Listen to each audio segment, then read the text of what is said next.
సోమవారం రోజున శివుడికి ఈ పువ్వును సమర్పిస్తే మీకు ఉన్న ఎంత పెద్ద కష్టమైనా తొలగిపోతుంది. ఆ శివుని అనుగ్రహం మీపై ఎల్లప్పుడూ ఉంటుంది. శివుడికి సోమవారం అంటే ఎంతో ఇష్టం. సోమవారం శివుడికి ఇష్టమైన పువ్వులను, ఆకులను, నైవేద్యాన్ని సమర్పిస్తే కోరిన కోర్కెలు ఖచ్చితంగా నెరవేరుతాయి అని పండితులు చెప్తూ ఉన్నారు. మీకు అప్పుల బాధలు ఉన్నా, కుటుంబ సమస్యలు ఉన్నా, ఆరోగ్య సమస్యలు ఉన్నా సోమవారం రోజున శివుడికి ఈ పువ్వుతో పూజించండి. అంటే సోమవారం రోజున శివుడి ఫోటో ముందు ఈ పువ్వును ఉంచండి. శివుడి పటం ముందు ఈ పువ్వును ఉంచి మీ కోరికలు చెప్పుకుంటే అవి నెరవేరిపోతాయి. పూజలో ముఖ్యమైన వస్తువులలో పువ్వు కూడా ఒకటి. పువ్వులు లేకపోతే పూజ అసంపూర్ణంగా ఉంటుంది. పువ్వులతో పూజ చేయటం వల్ల దేవుని మందిరానికే కళ వస్తుంది. రకరకాల పూలతో, రంగురంగు పూలతో దేవుని పటాలకు అలంకరిస్తే చూడడానికి కూడా ఎంతో కలర్ఫుల్గా ఉంటుంది. పువ్వులలో సకల దేవతలు కొలువై ఉంటారు అని పురాణ కథలలో చెప్పబడుతుంది. ఒక్కో దేవునికి ఒక్కో పువ్వు అంటే ఇష్టం. అలాగే శివుడికి కూడా ఒక పువ్వు అంటే చాలా ప్రీతికరం. మరి ఆ పువ్వు ఏమిటో, ఆ పువ్వుతో శివుణ్ణి సోమవారం రోజున పూజించటం వల్ల మనకు కలిగే లాభాలు ఏమిటో ఇప్పుడు మనం ఈ వీడియోలో తెలుసుకుందాము. సోమవారం శివుడికి ఏ పువ్వును సమర్పించాలో తెలుసుకునే ముందు మీకు గనుక ఈ వీడియో నచ్చితే లైక్ చేసి షేర్ చేయండి ఫ్రెండ్స్. అలాగే మా ఛానల్ని కూడా సబ్స్క్రైబ్ చేసుకోండి. మీ సపోర్ట్ మాకు ఎంతో అవసరం. ఇక సోమవారం రోజున శివుడికి సమర్పించవలసిన పూలలో ఉమ్మెత్త పువ్వు ఒకటి. ఉమ్మెత్త పువ్వుతో శివుడిని ఆరాధిస్తే సకల దోషాలు తొలగిపోతాయి. ఉమ్మెత్త పువ్వును శివుడికి పూజ చేస్తే మీకు మోక్షం లభిస్తుంది. మీ పూజ గదిలో ఉన్న శివలింగానికి లేదా శివుడి ఫోటోకి ఉమ్మెత్త పువ్వును సమర్పిస్తే శివుని అనుగ్రహం మీపై ఎల్లప్పుడూ ఉంటుంది. మీకు ఎటువంటి కష్టం రాకుండా ఆ శివయ్య చూసుకుంటారు. స్వామివారికి సోమవారాలు ఉమ్మెత్తతో అభిషేకం చేయటం వల్ల కోరిన కోర్కెలు నెరవేరుతాయి. శివుడికి ఉమ్మెత్త మాల అంటే చాలా ఇష్టం. మీరు ప్రతి సోమవారం శివుడికి ఉమ్మెత్త పూలతో మాలను తయారు చేసి సమర్పిస్తే మీకు ఉన్న కష్టాలన్నీ కూడా తీరిపోతాయి. జాతకంలో ఉన్న సర్వదోషాలు తొలగిపోతాయి. శివుడికి ఉమ్మెత్త పూలతో పూజ చేయటం వల్ల సకల దేవతల ఆశీర్వాదములు మీపై, మీ కుటుంబంపై ఎల్లప్పుడూ ఉంటాయి. పెళ్లి కావలసిన స్త్రీ మంచి భర్త కావాలని కోరుకునేవారు సోమవారం శివుడికి ఈ పువ్వును సమర్పించండి. అలాగే పెళ్ళైన స్త్రీ సుమంగలిగా జీవించాలని కోరుకునేవారు శివుని పటం దగ్గర ఖచ్చితంగా ఉమ్మెత్త పువ్వుతో పూజ చేయాలి. పూజ దోషంతో బాధపడేవారు ఖచ్చితంగా స్వామివారికి ఉమ్మెత్త పువ్వులను సమర్పించాలి. కుజ దోషం ఉన్నవారు ఈ పువ్వులను సమర్పిస్తే దోషం నుండి విముక్తి కలుగుతుంది. అయితే శివునికి ఉమ్మెత్త పువ్వును సమర్పించే ముందు వినాయకుడికి పూజ చేయటం శుభకరం. వినాయకుడికి కూడా ఉమ్మెత్త పువ్వు అంటే చాలా ఇష్టం. అయితే ఈ పువ్వును సమర్పించినంత మాత్రాన మీకు ఉన్న కష్టాలు, బాధలు తొలగిపోవు. ఈ ఉమ్మెత్త పువ్వును సమర్పించాక స్వామివారిని ఈ శ్లోకంతో పూజించాలి. ఆ శ్లోకం ఏమిటంటే, నమో భవాయ సర్వాయ రుద్రాయ వరదాయ చ పశునాం పతయే నిత్యం ఉగ్రాయ కపర్తినే. ఈ శ్లోకాన్ని ఈ పువ్వులను సమర్పిస్తూ 7 లేదా 21 సార్లు జపించాలి.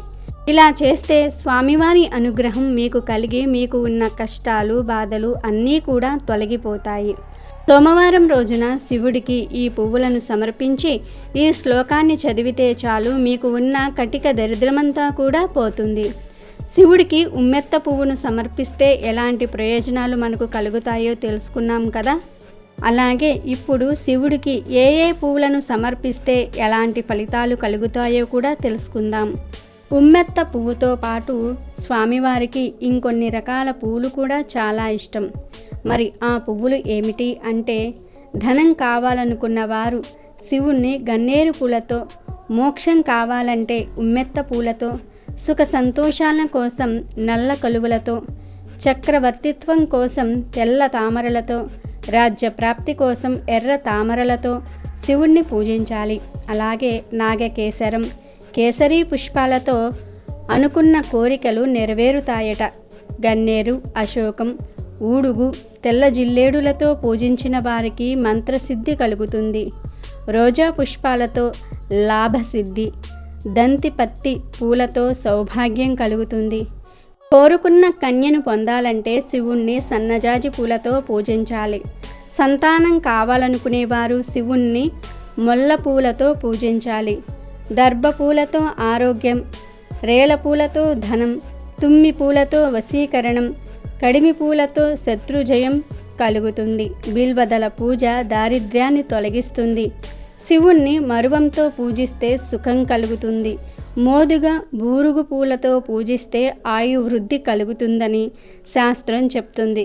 కాబట్టి ఇప్పుడు మనం చెప్పుకున్న ఈ పూలను ప్రతి సోమవారం కూడా శివుడికి సమర్పిస్తే మీకు అన్ని కార్యాలలో విజయం కలుగుతుందని శాస్త్రాలే చెప్తూ ఉన్నాయి. మరి తెలుసుకున్నారు కదా, శివుడికి ఏ ఏ పూలతో పూజిస్తే ఎలాంటి ఫలితాలు మనకు కలుగుతాయో.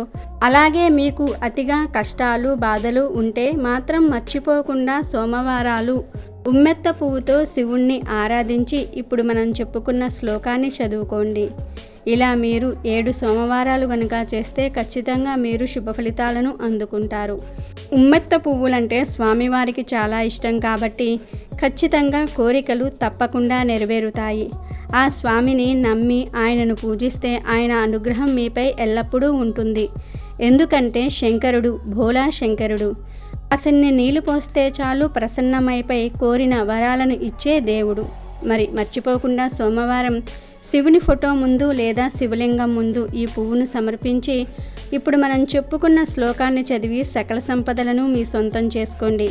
అదేవిధంగా వద్దన్న ఐశ్వర్యం కావాలి అంటే ప్రతి సోమవారం కూడా పెరుగన్నమును స్వామివారికి నైవేద్యంగా పెట్టాలని పెద్దలు చెప్తూ ఉన్నారు. కాబట్టి ఐశ్వర్యం కోసం ఎదురు చూసేవాళ్ళు, దారిద్ర్యంతో బాధపడుతున్నవారు ప్రతి సోమవారం కూడా స్వామివారికి పెరుగన్నంలో చక్కగా పోపు వేసి, ఆవు నెయ్యితో పోపు వేసి స్వామివారికి నైవేద్యంగా సమర్పిస్తే మీరు వద్దన్న కోటీశ్వర్లు అవుతారని శాస్త్రాలే ఘోషిస్తూ ఉన్నాయి. కాబట్టి మీరు భరించలేని కష్టాలలో ఉన్న, దారిద్ర్యంలో ఉన్న సోమవారం రోజు శివుడి ఫోటో ముందు దద్దోజనాన్ని అనగా పెరుగన్నాన్ని ప్రసాదంగా పెట్టి 10 మందికి పంచిపెట్టండి. లేదా మీ ఇంట్లో వారందరూ కూడా స్వీకరించండి.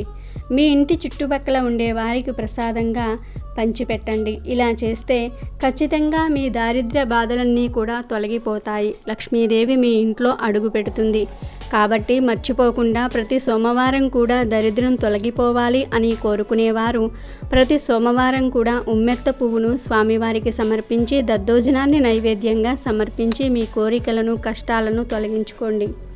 సోమవారం రోజు ఎక్కడైనా సరే ఈ చెట్టు కనిపిస్తే ఈ ఒక్క మాట మనసులో అనుకోండి చాలు, మీ జీవితం అద్భుతంగా మారి మీరు కుబేరులైపోతారని పెద్దలు అంటూ ఉన్నారు.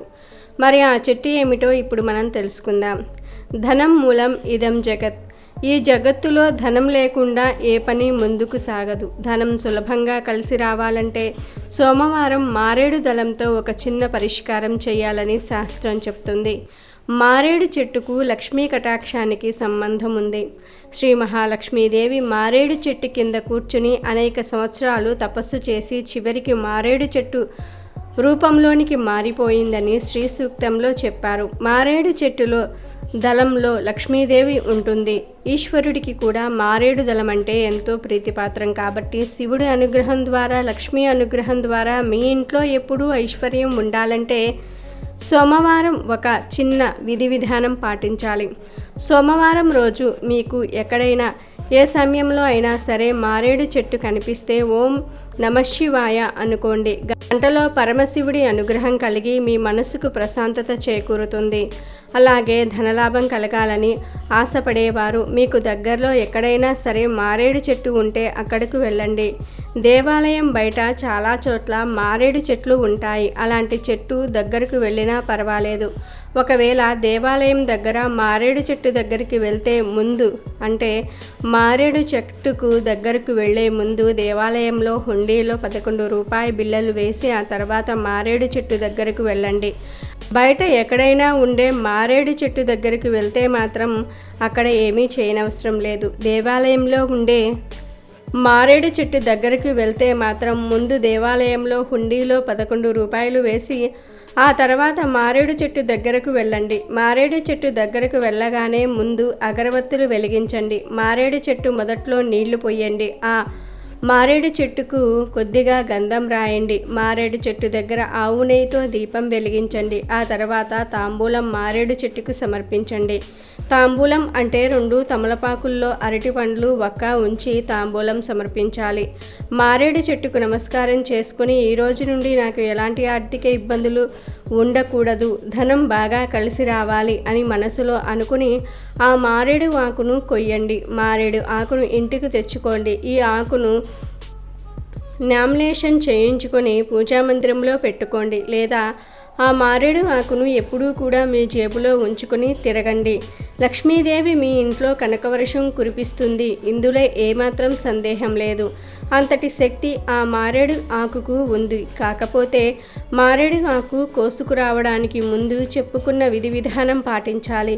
ఈ విధి విధానం పాటించి మారేడు ఆకును కోసుకు వచ్చి నామినేషన్ చేయించి పూజామంత్రంలో పెట్టుకుంటే నట్టింట్లో ఐశ్వర్యం నాట్యం చేస్తుంది. ఈ మారేడు ఆకును జేబులో పెట్టుకున్నా సరే విశేషంగా ధనయోగం కలుగుతుంది.